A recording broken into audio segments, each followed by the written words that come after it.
Shinoda would be there, and it was just a great event. And here I'm going through my scrapbooks on Corvette racing and bring back some memories.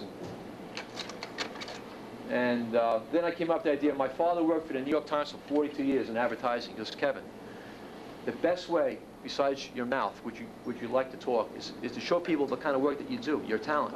This is what you have to do. So let me come up with an idea here. So, I'm doing all these body-off restorations, but I like showing like a chassis display to show the kind of work that we do. Let my work speak for itself. And I can't tell you how I stressed out that I've been very fortunate and blessed that I've had good people that work for me. And it's always been a team effort for me. It's never just me, me, me. It's Corvette Repair that's doing the work. So I'm always trying to get my guys involved with it to show my appreciation of their talent as well. And it's always been a fun thing.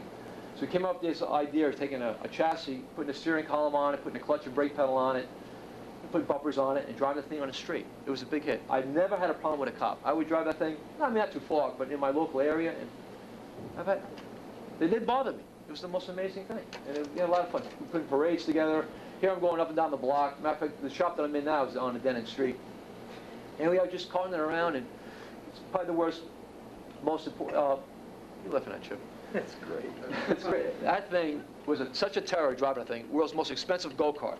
I had more fun with that car. It was just great. And I tore that thing around for a while. Then I came up with an idea. I said, well, that's getting a little bit sour now. People seen that around. What was great about that drivable chassis, actually,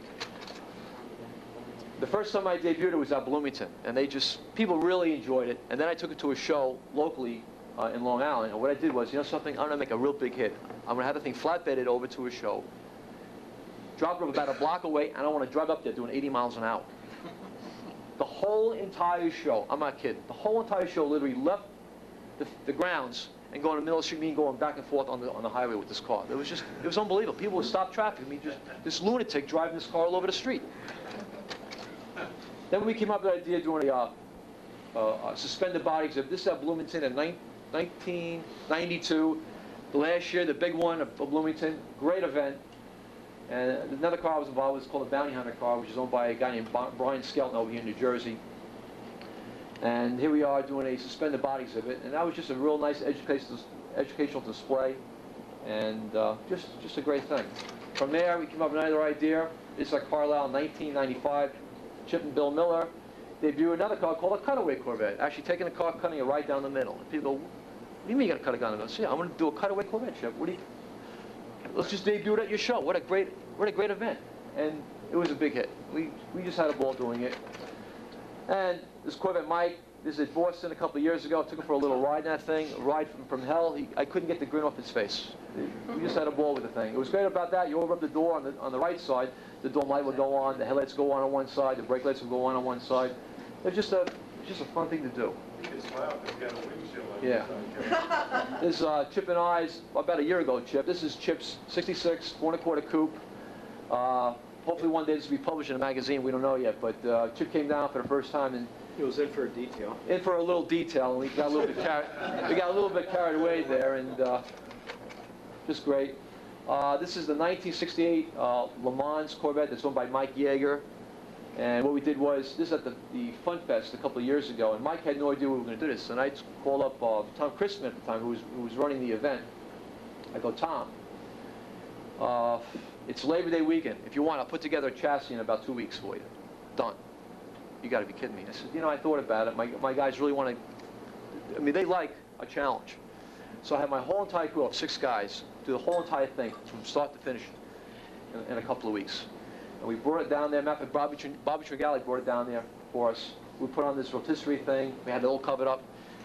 And then here's Mike Yeager walking out, and he goes, what the hell's underneath that cover? Oh, nothing, Mike. Just some crazy thing that somebody brought down, And we debuted it there. And Mike goes, son of a gun, that's my car. That's some of my car anyway. He was real shocked and real pleased. And actually, we debuted that car actually at the Orlando meet when it was pouring rain out a couple of years ago.